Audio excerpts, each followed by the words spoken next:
Hello, everybody, for everyone's favorite podcast about the 2000s, early 2000s X-Files clone, in this very special episode of Desert Squid, a queer freaklings podcast. I'm your host, Alice Lovato, and my co-host, like always. I'm here. And I'm Ludovico. I'm here.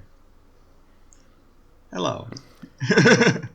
So this is technically almost the end. It's almost the end, my friend. This is the almost final end. one, yeah. This is like that The Doors episode, but it's only for the show's episodes, not for the podcast episodes. Yeah, we still have some stuff ready. Get hype when we release the lectors commentaries. When we watch every single episode of Wikilinks and commentate over them. And then the director's commentary of the podcast, where we talk over the podcast while we're talking. Yes, I'm gonna be the first person doing the lectors commentaries of a podcast. It's genius. We're gonna be rich finally. Yeah, but you can It's only all buy them paying with off. but you can only buy them with Bitcoin you're getting from you. Ah, okay. I guess it's time now that we make the money with director's commentaries. Now we have to invest. Yeah. Okay, let's start this like guys With the recap. with the recap. By this point, I read the first line, the first part, right? Do it. In this final episode, the Freakling School is featured momentarily in an episode of the crime show The Last Word. In the episode, the teenager and god Colin Wailers is accused of murdering his friend Jimmy Dixon with 77 stab wounds, but Colin claims innocence, saying that the Flame Master committed the gruesome deed. This is of course being static and the full of freaky kill to Belglade Florida to investigate this monster sighting. After mass skirmishing between the team of The Last Word and the freaky kill they investigate, they find the corpse of a homeless man in a cocoon, which isn't enough for the prosecutor to free Colin of the murder charge. Eventually, they go investigate the house of Mr. Hubbard after finding out his wife was involved in bug research, and they assume they are looking for a giant bug. The house appears empty, and after spotting a woman through the window, both filming crews enter the house. They find the corpse of Mrs. Hubbard with her torso ripped open. They also find Mr. Hubbard, who explains that his wife crossed her DNA with a bug. In the attic, they encounter her bug form, but she flees after attacking the cameraman. Mr. Hubbard is accused of all 3 murders, and Colin Wells is freed of all charges. The end. So this is sort of a way to end the TV show, and I say that in a very positive way. I didn't give away most of the interesting stuff of this episode in the recap. Yeah. So on the surface, it doesn't sound like a good episode, but this is actually one of the best episodes. So yeah, so let's first if you're just hearing this, never watch Freaklings, I'm gonna be honest, I don't think most of the people that listen to this podcast watch Freaklings the show. Who knows? So, we always say you should watch them, so yeah, but that's to say, why would you even listen to this if you weren't watching them? Because it's because you are my friend, or you are Ludo's friend, or both probably. Yes, And or you're like the one person in the universe that has like a parasocial friendship with us, and we don't know about you, but you think you're friends with us. Anyway, thank you for the friend solidarity. But anyway, yeah, just say that you're hearing about this and just this doesn't seem special. Like they tried to free a person from a murder, and there's like a TV show related to it.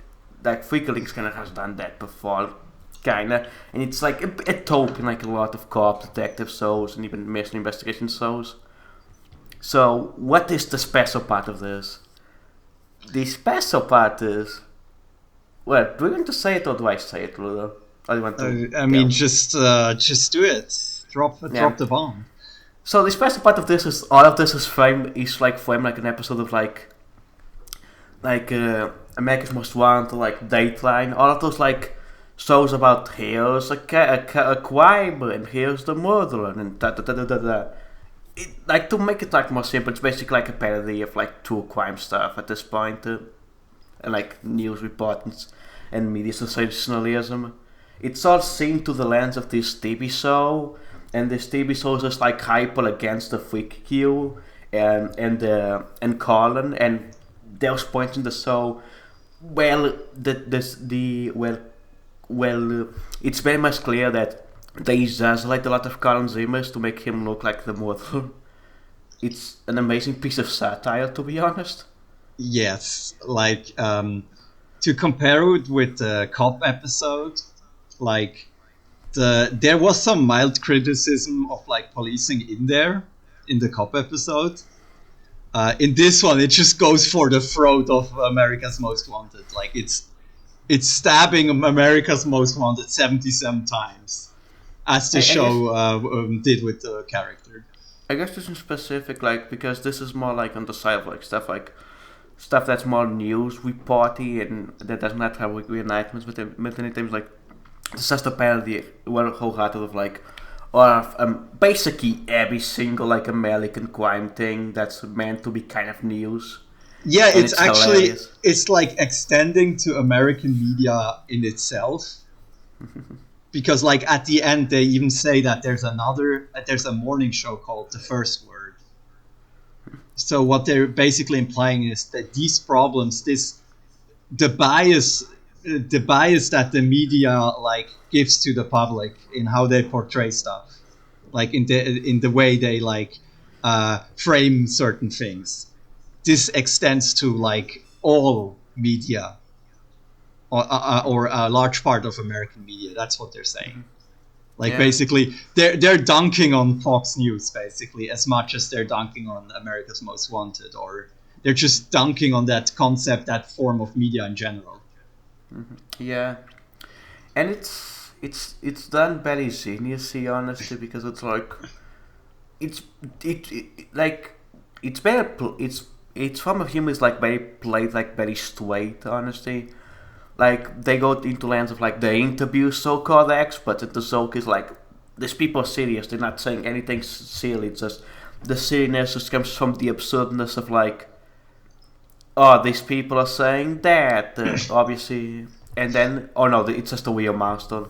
Yeah. There's so many good like little things hidden in there that you don't even notice. Like if you aren't aware of the parody angle or of how critical it is towards like these America's Most Wanted style shows.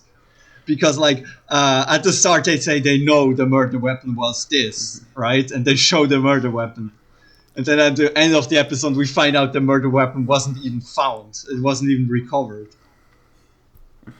Like they never had the murder weapon, but they framed it in a way as if they were certain.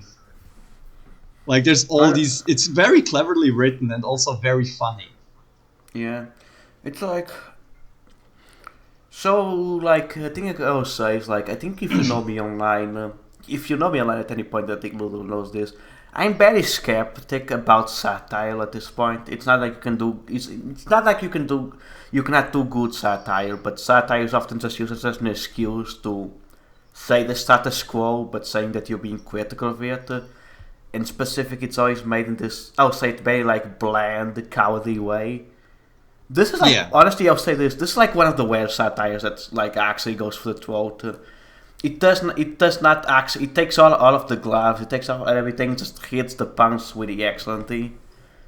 yeah, and it's not like it's also not like rubbing it in a way that's like too on the nose. Like it's making it speak for itself for a lot of the time. It's never like looking into the camera and saying, and that's why this kind of media is actually bad. Like it's just showing you why it's bad and making you letting you make your own decision. Unlike the show that it's like making fun of, which like acts like it's doing that, but is actually very biased. So yeah, Yeah. damn. Yeah, I think like just want to say one of my favorite bits is like when the homeless man, they found the homeless man when the homeless man's murdered, right? And the TV show goes like, "Oh, is this some weird accomplice that made the cocoon?" Yeah. It's Even at the end, they say like it was the guy, the husband, and he was like a strange serial killer, and this was all part of like his weird obsession. Put them into cocoons. yeah, like you can find some interesting critiques about like how a lot of this crime media is just like puts the strangeness as like a form of criminality. Like it does not in that aspect. It just goes because like all these characters are still like cis straight white people from America. So like it does not go into beyond media attacks those people that look weird, but at the same time does clever stuff specifically with Carl. It's basically like the only reason that they even think he's a criminal is because he's a god, basically. Which in a Yeah. way, like parallels like stuff like you can see reactions to like a lot of like stuff like what you see like with the media reactions like Columbine or like a lot of other school shooting stuff and other crimes like that. Yeah. This episode really goes all out, like on all fronts, and it has almost in every scene it has commentary in it.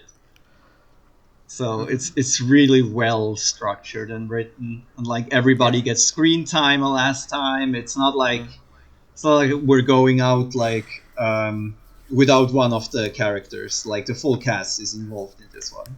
I would say it's very interesting because the solo it spends like a fair time, of course, on setting up the Zoke of the final word.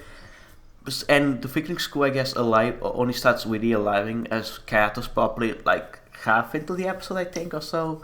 But at the same time, it's like they do a good job. Like at this point, you know all of these characters, and you just feel nice to be with them for one last time, and they are themselves. And they actually kind of do stuff like with like Chloe's like they bring up the stuff with the Filipino vampire. And it's actually kind of clever and interesting. Yeah, and it also plays into that thing of like the other show trying to brand like free killings in this bad light, and just digging up all the dirt they have. Yeah, they actually bring in like they mention like skunk capes, and I don't know if they mention Desert Squid, but they do mention other ones. Yeah, It's very they fun. mentioned Derek's brother. Yeah, Like this is the last time the main plot line is mentioned in the show. like it's like what it's pilot, right? It's Desert Harbingers. Square, Harbingers, Desert Square, and this, I guess. Yeah, this isn't even a lore episode. It just gets mentioned. This is on the Affairs of Weak Links log episode, guys. You have to watch this one episode. The rest is to get- filler. The other episodes in this episodical Monster of the Week format are just filler.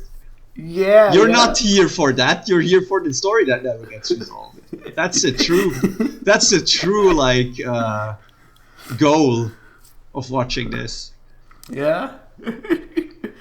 I want to bring up like a thing that I really like about this is like they do like Colin's just like a side cat in this, and I think it works fine. But I do like that they do bring up of like the element of oh no, he was jealous of the girlfriend of the guy that he claimed to killed of him having a girlfriend, and now it is just set up. They literally just say the later in the show, no, he does not. He does not even care. He just cares a lot about the helping the person as just a friend.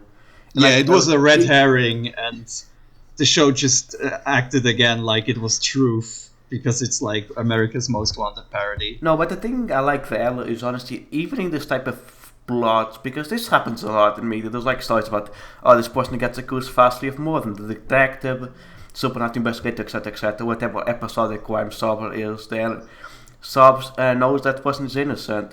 But when there's a romance, there's always, even if that person's guilty of the murder, not guilty, but like innocent of the murder, there's always an element of like, oh no, but this person was really zealous or something. But here there was not like jealousy or anything, just friendship, and I appreciate that. Yeah, it's like they didn't take the extra step to be extra dramatic, because like a cheaper, like a less good writer would definitely do something there, that there would be like a tragic angle or something in there, plus like with the love or with the jealousy. You're right. Yeah, it's actually It like better than most TV. it feels very refreshing, honestly. It feels like it feels very refreshing in how like very like it's very honest in what it's trying to do, and it feels like this episode feels very much like the spirit of Freaklings, and what I like about this show. In Yeah, that, it's actually so wholesome. This episode, it's actually yeah, it's extremely wholesome. yeah, Freaklings is actually a pretty wholesome TV show, but anyway, but It, like it literally ends with like an innocent young man getting out of prison, and he was like on death row. But okay, like what I'm saying is like this is what I like about Freaklings and its spirit. Because when you go past all the bad episodes, all of the imaginary Filipino vampires, or the weird Boston goats, you find like a show that when it's good, it's like an incredibly clever piece of media that's pulling punches ahead of its budget, of its network, and doing genuinely interesting, clever take on like genre TV. This is like some. I'm gonna say it. This is like if you look at like just I'm gonna specific because I like always make specific when I say this. Uh, if you look at like mainstream like American TV, even outside the supernatural space, Freaklings is very clever. Honestly, some of the best episodes of Freaklings is some of the cleverest TV I've seen, at least in the early 2000s, in that specific timeline. Yeah, I can't like disagree with that point. Like It's it's weird. It's actually totally weird, and it's such a shame, because like I would have loved to have more of this. it feels like if this was like 2008, this would get like the same audience as like those Brian Fuller shows, like Pushing Daisies, they're like me, etc., etc. Yeah, it was ahead of its time. It should have like come out a couple years later, I think. Yeah, and I just talking about this episode. I like a lot of this episode. I like so much of like the parodies of like because I watch so much. I because like good old American culture, not American culture imperialism. My grandmother consumes so much weird crime media from America, including this type of like American Most Wanted, like crime news stuff, Dateline, etc., etc.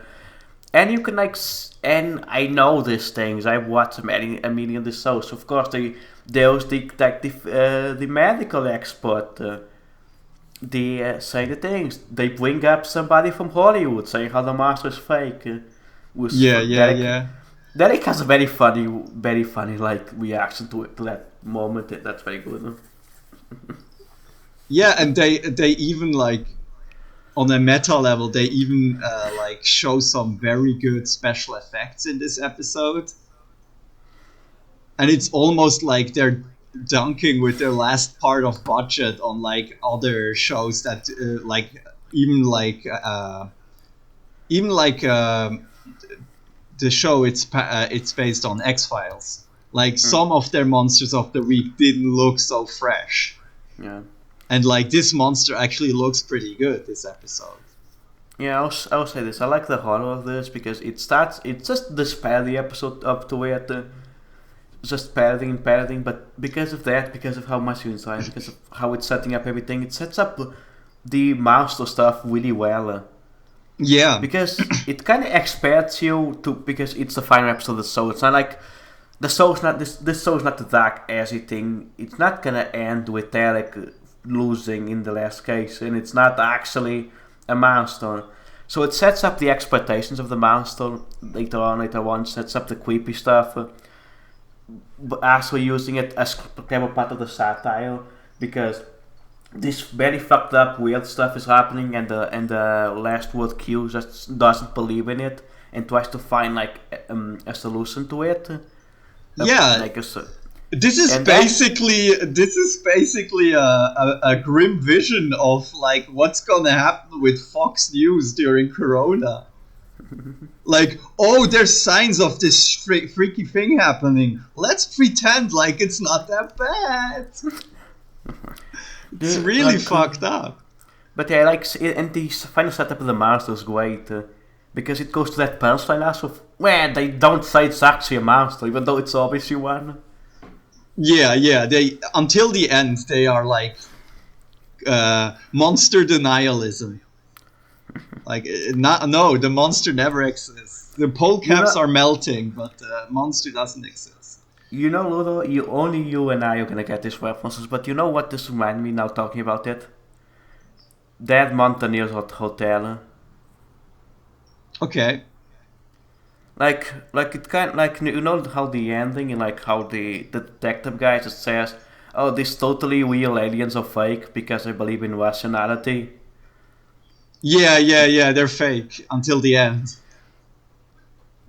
Yeah, No, it has there is some like parallel here. I think no, I think I just use that to bring up like the element of like this kind of reminds me of a lot of like a specific type of that I find very interesting of like horror and detective fiction and supernatural detective fiction. That's when like there's a it's always like a story I always kind of inside that's like here's a very rational character, but that rational character is seeing horror happening, and and the horror is very obviously real, but because of a certain belief, certain refusal to believe in anything that's not grounded in a certain reality, that character even in the end believes it's all fake, which often leads to a lot of like you can commentary horror that. And with in other stories like that, Montanez Hotel, that's to critique a certain reality, like I believe in a certain 100% always truth of anything, but also got always realism about you. But to this, it uses that very cleverly for satire about the. You, part of this is propaganda, part of this is sensationalism, but there's also. I don't know if this part is intending on the writing, but like. Part of this is also. For me, but there's also some intended commentary on the idea of like, oh, you just do bad like crime mongering for cable news. You just start to believe that everything is like this worth, like just there's 100 murderers trying to kill you. Yeah. If anything How I it's say is creating like this fake media reality where you could be murdered at any second and everybody is trying to sell your kids drugs. It's very much that, yeah. yeah, it's like it's very clever because not to overpraise this episode, but you can probably like try this like to add to like commentaries and stuff about how like a lot media was like stuff like data and stuff like that. America's Most Wanted is part of stuff like that. Just 100% meant to invoke specific, often like racist, transphobic, etc. Just like feel of like, oh no, the criminals, they're gonna hurt me, they're gonna steal my car. Yeah. Like the way, like you said, the way they frame the kid, the scene they show from the kid is basically where the kid has like a traumatic response to audio played to him, but they're framing it in the way that it looks like he's just a madman. And like it's very much like, yeah, using like ableist tropes, racist tropes, and all that to frame these people as like monsters beyond all humanity. And from like what I saw like of translated versions of these shows, it's very much that they just wanna play horror but with real people. They wanna like use the same tropes. It's Yeah, like I an think issue that extends to a lot of nowadays true crime media. It's actually yeah, very topical in context to that this yeah, episode. that's like what why I was saying that because like I have grandparents and everything. It's like I consume a lot of that, both in so-called news crime reporting, and also true crime media. And it's like this stuff hasn't changed to a beat at this point. Yeah, it just Eh, a lot of it now works more on podcasts and Yeah. like in a more fake, casual, I guess more friendly manner than before on the channels. Nowadays it's more like, oh, your good old friend is gonna tell you about this gruesome murder. This just reminds me not to just make this podcast an entire talk about true crime because this episode is very clever. But I remember hearing a podcast. I remember hearing a podcast I like a lot. There's a podcast I like a lot about animation, and they had a guest from a leftist podcast I really like about it. And they had a conversation in that podcast about like true crime media, and like all of the hosts were again were very much like, oh, yeah, I'm reposted by true crime media. And one of the guest they had that I think was Adam Zawson from the Very Good Leftist podcast Tradition Needed. He told a story about I think his sister, like somebody from his family, is like a true crime fan that goes into crime con, which is a true crime conversion for the true crime heads. Yeah, that's where all the like podcasters and true crime YouTubers meet with their fans, I think. Yeah. I'm not even astonished this exists. Like, I knew the problem was big. Yeah, I think that was a moment when we hey, maybe true crime is a mistake and there's the comparison of two crime heads when they all go to. Yeah, it's pretty weird. Like, I'm into horror. I like that stuff, but going to a horror convention is kind of different. Like, Hellraiser doesn't actually exist and put people into a dimension of torture. Yeah. But like the stories these people talk about are all real, and like they're often like this episode. That's like stuff gets twisted into a narrative to be more entertaining and scary, and often real people have to pay the price. So yeah. Yeah. Can I ask you a question? Because like I mentioned, American Most Wanted came from it came from a British, so it also came from like German. So was the I think we talked about this. Was like the German version of like that stuff like as sensation as this like is that or is this more just like or stuff like or is stuff like American Most Wanted like a more like just a very like American twisting of an already bad idea. I think the original Tatort also has an exploitative element, but I think that started like in the 70s or 80s. It's not titled, it's the actual thing with the No, fun name. yeah, right. Aktezeichen XY ungelöst. Your German hours in here. Real German hours. But yeah, I think that started in the 70s or something, and I can't speak for those episodes, but I think it had like a sensationalist angle to it, because you were basically replicating real murders. But yeah, that's the thing. It differs from America's Most Wanted, because the America's Most Wanted shows like the real people, I think, and shows like real photos of like the victims and the murders and all that shit, right? Yeah. In the other show, the German version, they only show the victim's face if they're like missing or something, if it's like a missing case. And they change the names often, like they change a lot of things to like have privacy, like often of the victims or of the families involved intact. So it's in that aspect, it's already very different. It's way less exploitative for the people involved, and also they recreate the murders with actors. So that, of course, that has its own like can of worms.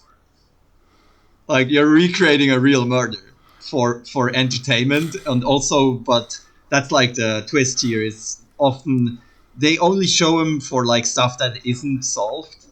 Like, that's the name of the series, is basically this file of unsolved cases, basically. It's file X epsilon unsolved.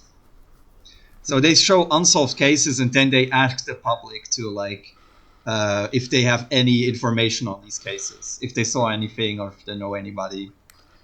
So that was like the concept, I guess. Yeah, and I want to mention that I was looking because this was also based on a British show called Crime Watch, and at least that also has from what I haven't watched an episode, that's in the Wikipedia. With that one, it was created in like the 80s. They said, yeah, we're gonna recreate two actors, but we're not gonna recreate like sexual assault, abuse of women, etc., etc. So like so like. This show's already bad. They're already bad at it, but they have at least some limits that come from like specific rules of those countries when it comes to broadcasting and what you can do, especially with lost Yeah, cases. it's almost like most European countries have like broadcasting laws that aren't like completely wild, like that just allow for basically anything as long as it doesn't have boobs.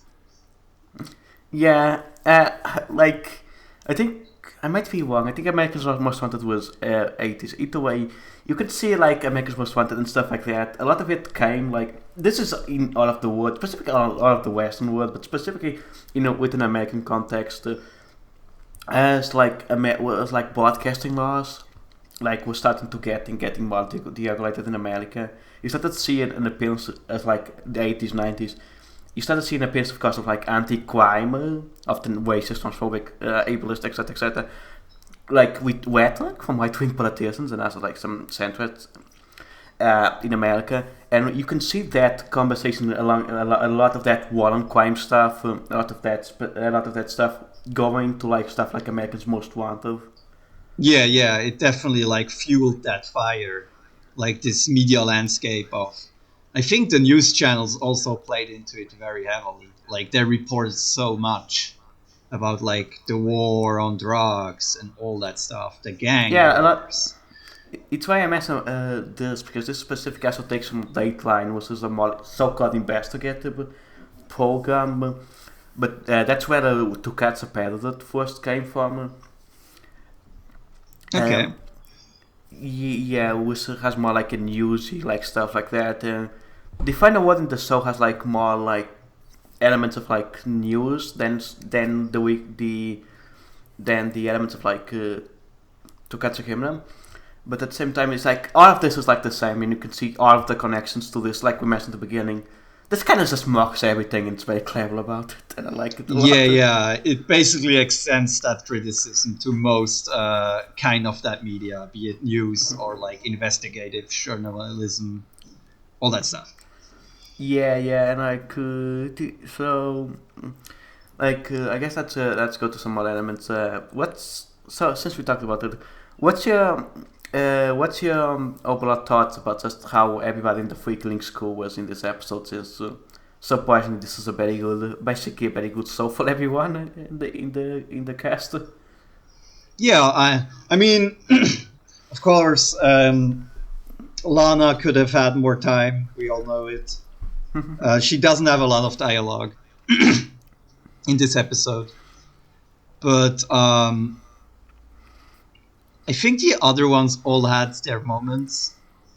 I guess Derek gets the most focus in this episode because he's basically defending the concept of freaky links while also like making fun of the show of The Last Word.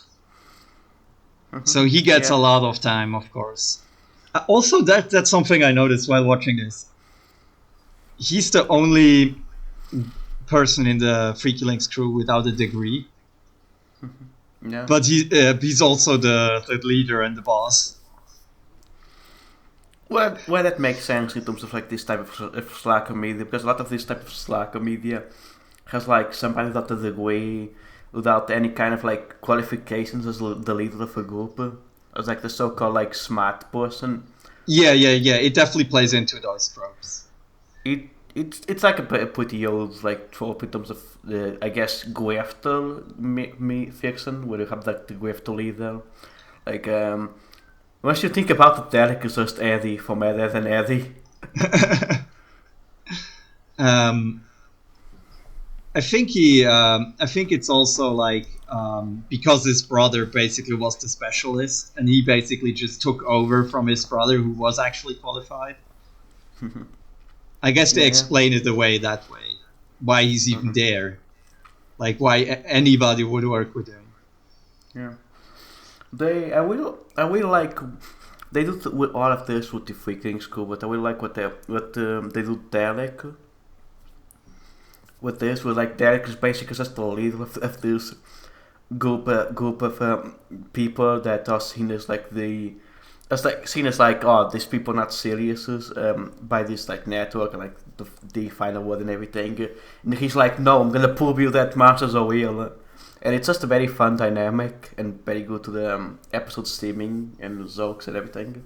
Yeah. The character dynamics are also interesting, and it's like making me sad because there's a scene where they interrogate what's the name again? Gotta take my notes here. That makes me sound good, professional.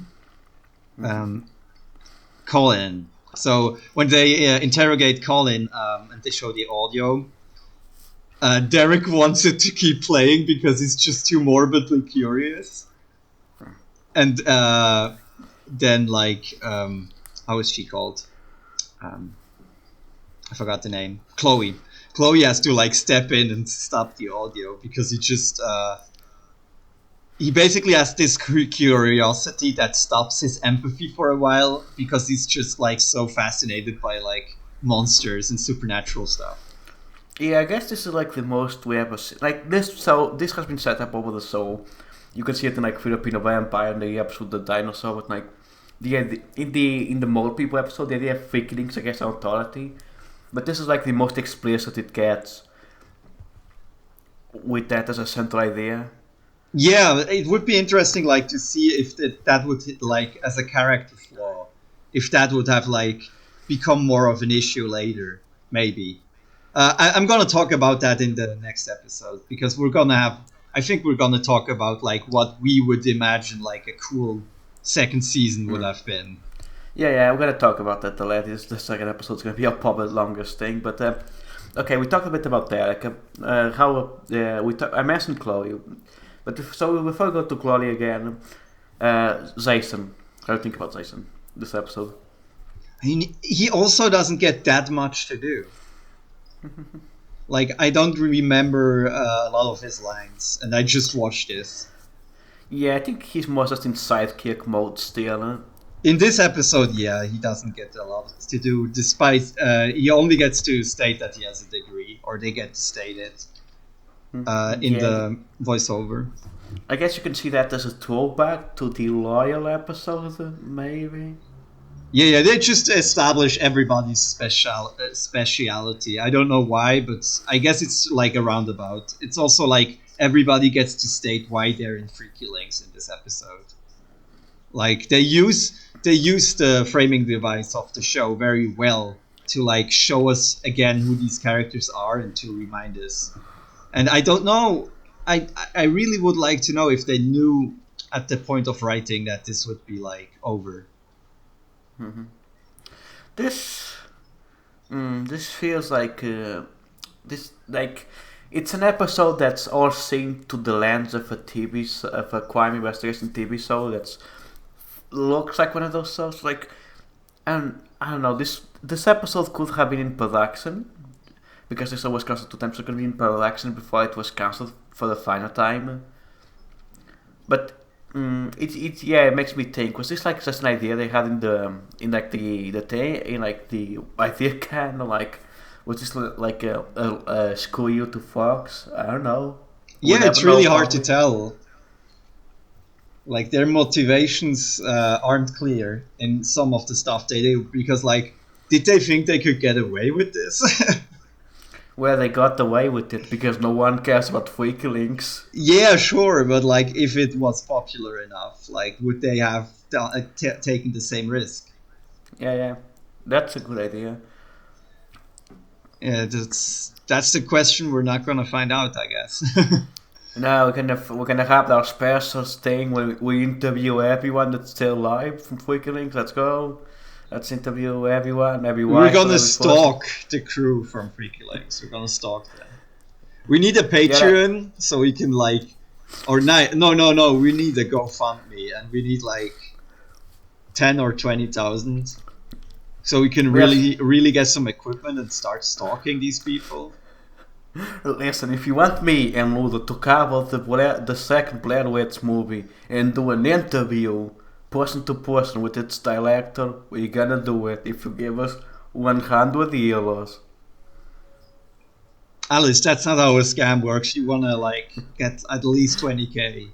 Okay, I want 5 years. I want 2 McDonald's burgers. I want a Ferrari Ford. Ferrari Ford, what the fuck? I don't think that is it. What is that? No? Okay, that's not a thing, I guess.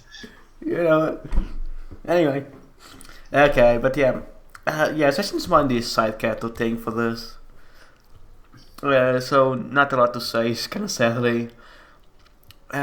Chloe, we already talked about her. It's like she has some decent dialogue and lines in this.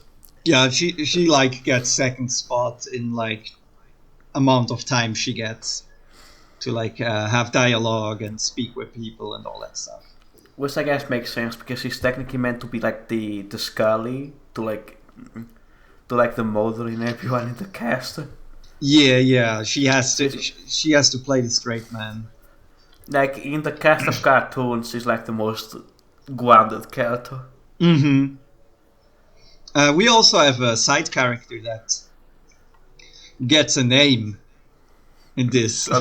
The reporter of the final wording? Yeah, she also has a name, but I didn't write it down. But the cameraman, Oh, yeah, I the want to talk cameraman. about him, Bob Yeah, Schofield. Let's talk about Bob Schofield.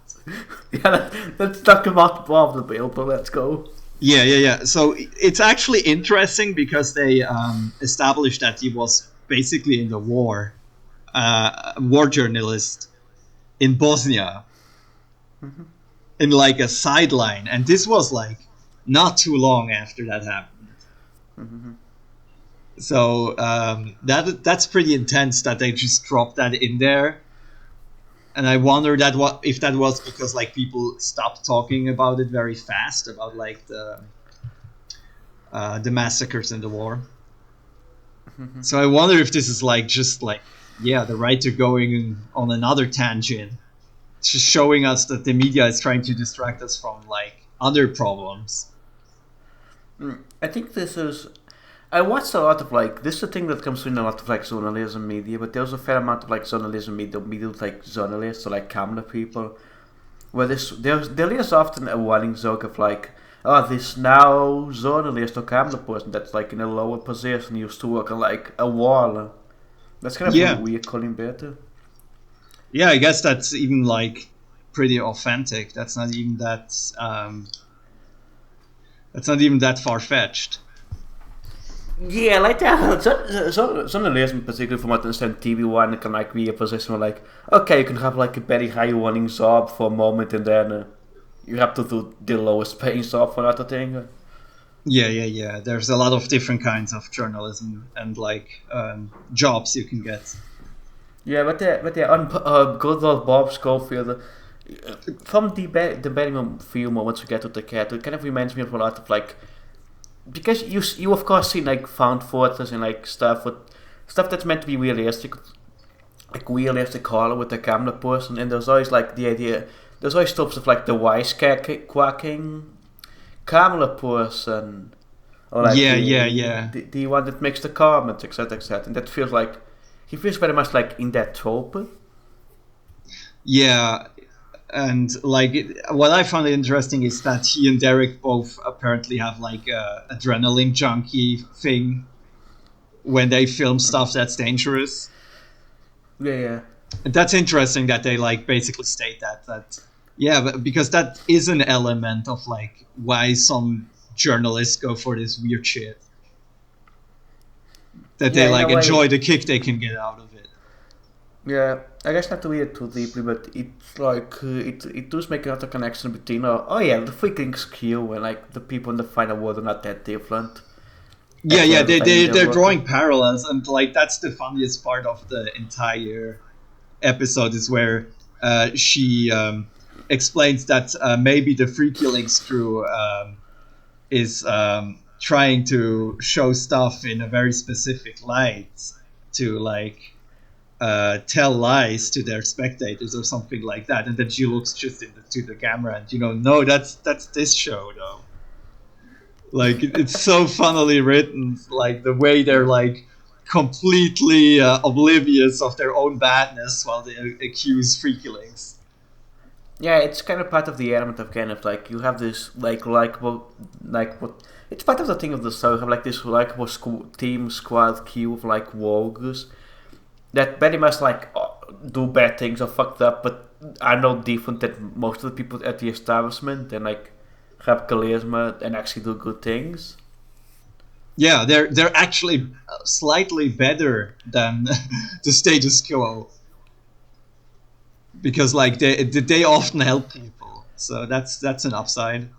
Yeah, it's very much like part of this. This is like the most, even ignoring the the very good satire and everything. It's like this is the most the show gets to its core like slacker aesthetic actually, which is very interesting.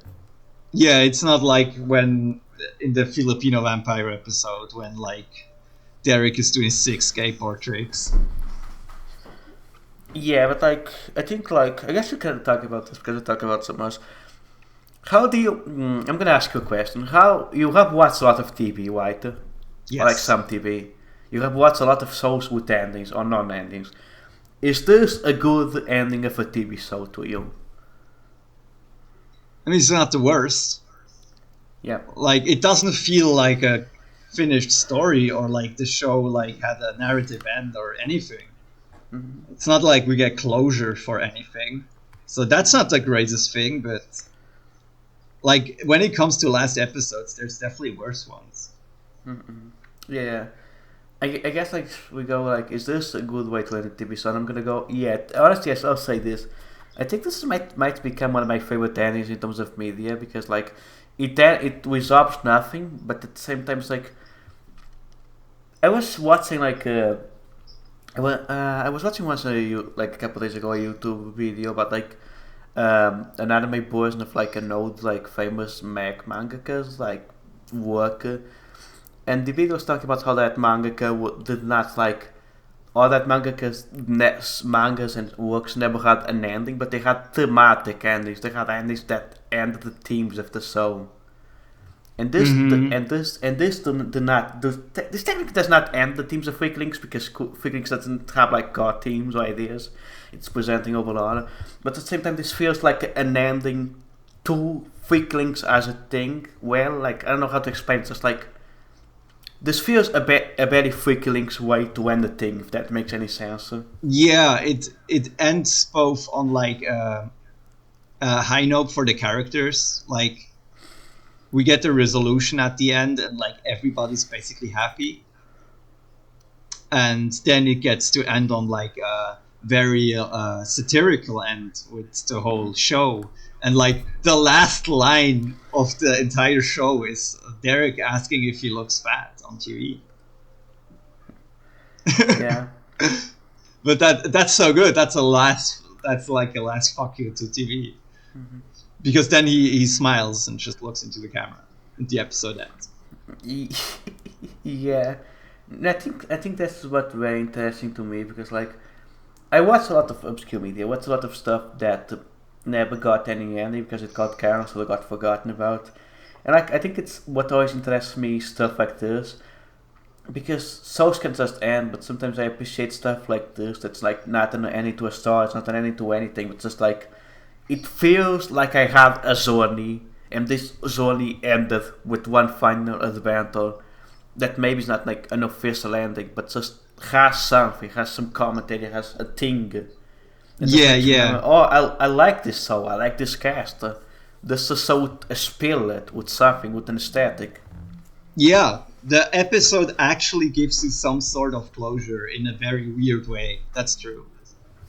And there is also like there is also a lore to things that will never be finished from a narrative perspective. Like those endings can like hit you even harder because this is just how it ends, and I guess that's even closer to life than like a full narrative can be. I like to give an example. The video I was talking about was a video about God, I forgot his Isaka. I think it's Isakawa, which is the mangaka for Get the Over, which is like one of the first, like I think the first mech show, the first mech thing in mech media in Japan that had a combining over, and all of his like media, specifically to Get the Over. Get the Over is like a lot of old media, a lot of old manga. Only has like 3 volumes. It's pretty short, but all of them and like a million spin-offs and all the spin-offs and mangas, and with a specific thing of like there's technically no narrative ending because the villain may be defeated, but there's another villain that shows up, etc., etc. But there's always the core message, the core thematic ending is, oh, it's not I defeated the villain. Is humanity will always fight for a better world, for a better people, that people are united better. And Quick Links is not saying that, but it's just this thing. It's always what I appreciate about media, that maybe sometimes just ending on this message, on an idea, on a thing is better than just ending a story. If that makes any sense. No, that actually makes sense. Like, one of the dreams I remember the most of my childhood is one that was basically just like a generic adventure story, like Legend of Zelda or something like that. But then, like, the character goes on a boat and goes like for a great adventure. Like the real adventure starts, and that's the part where I woke up. So, and that dream stayed way more with me than like a lot of other dreams you have that either end totally abruptly or like have a finish and then just go on. Like, so that really has something. Like there's something to like ending on. Not a narrative end, but like having thematic or emotional closure, just ending with a feeling maybe. And like Freaklink does that in a way. It ends with a feeling, like a good feeling. Yeah. Like guys, it depends on the narrative and everything, but like this, I guess, also this why Quick Links feels like unique to me, because like even a lot of like shows I like, even a lot of shows from this era, don't get like this type of ending. So I'm just happy that Freaklings of Things got it. That Freaklings got one last adventure, one last hola. I guess their limitations made this possible. Like the fact that they didn't get another season is the reason we even got like such a very special ending. Like yeah, the more I think about it, the more I think that especially long running shows shouldn't actually have like a neat ending that ties everything around in a bow. Because like, isn't it way cooler to just think that the Freaklings crew is like keep getting on adventures instead of like all the narrative issues have been solved and they're happy and like nobody has to have any conflict anymore? Because like that's not how reality works, but like that's how stories work. All the conflicts are solved. Yeah. Yeah, it's a real thinker. This satirical episode of early 2000s Fox shows is actually a very smart, clever thing that makes us think about the society, the world. Yeah, and like life. narrative structure and why we do it the way we do it. This is like this is why like that's not going to answer, but this is why I like obscure media. This is why I like to talk about the weird things I found, because it can be art house cinema, it can be obscure TV shows no one cares about. It can be anything. There's just a joy to finding about weird, obscure things, and just seeing a thing that most people are never gonna see in their lives, and just experience it, and just see the effort people put into it. Yeah, that's very true. On that note, Music Corner is gonna be very weird and short today, I think. So before we do music on, I just want to say I looked up the director and the writer of this episode. Yeah. Because I just wanted to see if there was anything special. So the director is David Stwenton. Stwenton, I think that's how you pronounce it. So he's like seems like to be very much like one of those Zony people of American TV.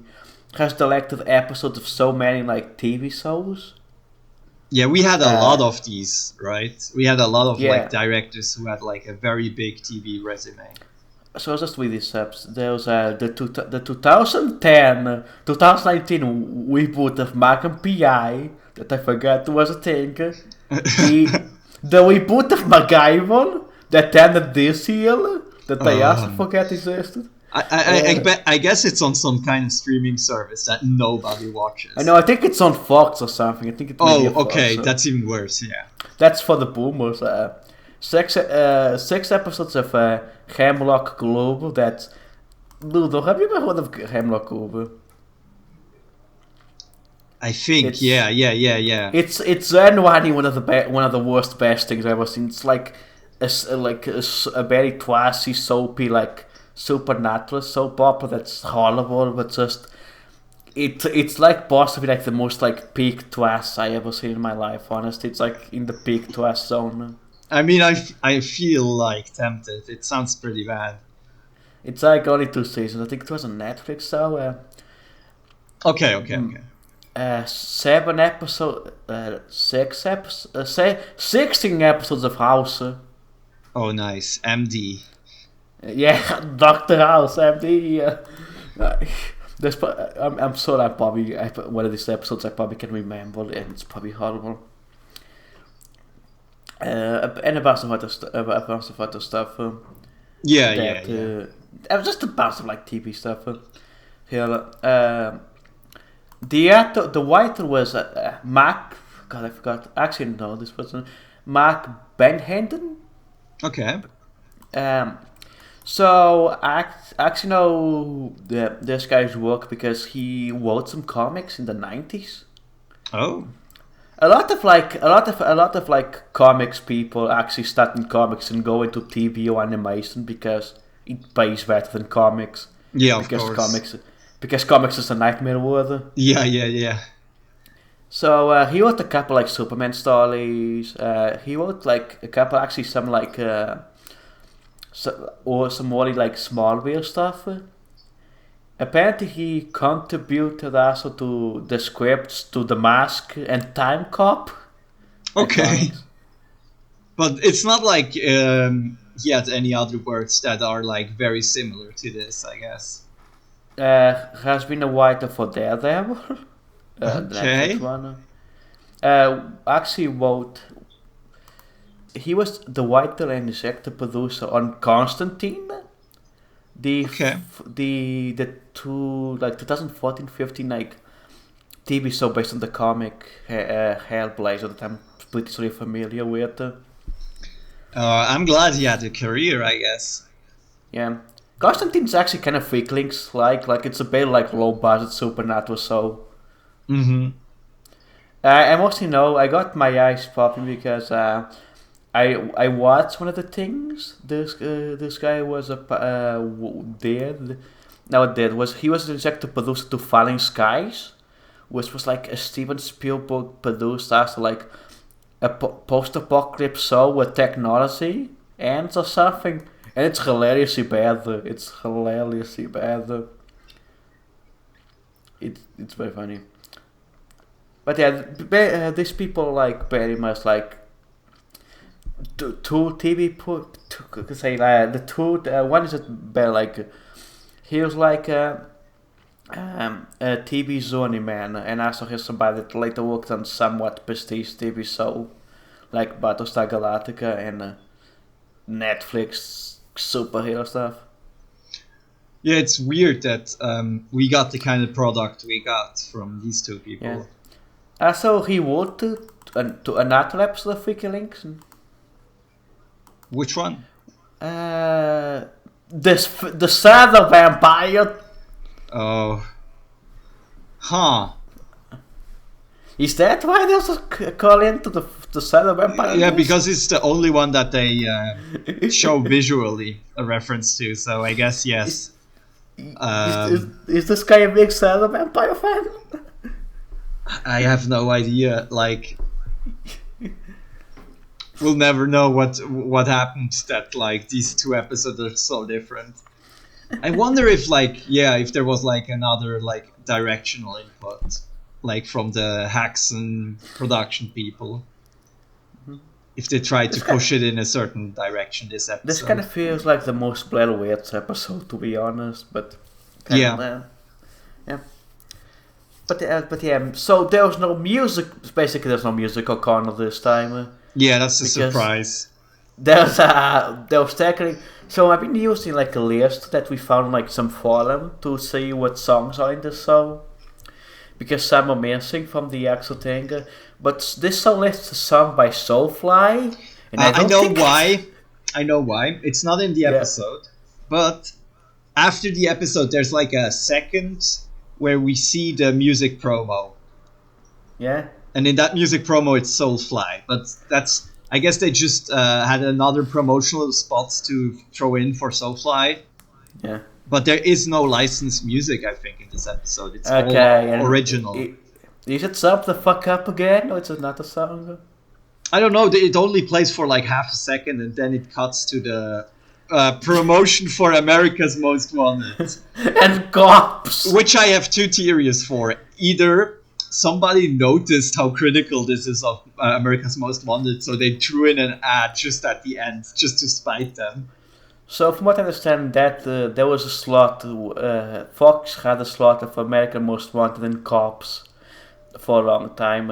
I think it was near Freaklings or something. Yeah. But that is one theory. The other theory is they legit had no idea this makes fun of America's Most Wanted. And it's just a funny coincidence. I think it's a second theory. Okay. I also think it's very unlikely that somebody actually cared enough. But do you want to talk about Soulfly again? Not very much. And I think we already filled our time slot for today. Okay. We're gonna have all the time in the world next time. Okay, yeah. But yeah, this was a very, very good episode that we just talking about this episode. I think at the end of the day, we're going to record the final episode on Christmas. I just want to say, thanks everybody who's listening. Thanks everybody who listened to the final episode. And just, I think even if not a lot of people listening to this, it's a good process in terms of just learning how to be a better entertainer and podcaster. Yes. Etc. Also, if you are truly listening to this right here in this moment, then I am your parasocial friend. And also, you should give Alice money on Patreon, because right now it's just me, I think. Yeah. But anyway, you can find me online as Alice of War on Twitter, or Alice of War on Twitch, on YouTube. Patreon, give me money, please, I need it. Ludo, what's your connections? What's your social media? What's your brands? Ludovico_limited on Twitter. Hit my DMs. I never get any DMs, so if you want to be the one person, hell yeah. So yeah. You don't even get the porn bots? No! Even the porn bots ignore me. It's really sad days on Twitter nowadays. Well, that's a good way to end it. Anyway, goodbye. Bye. Were they really attempting to investigate a murder case, or simply hitching a ride on this particular tragedy for their own selfish gain?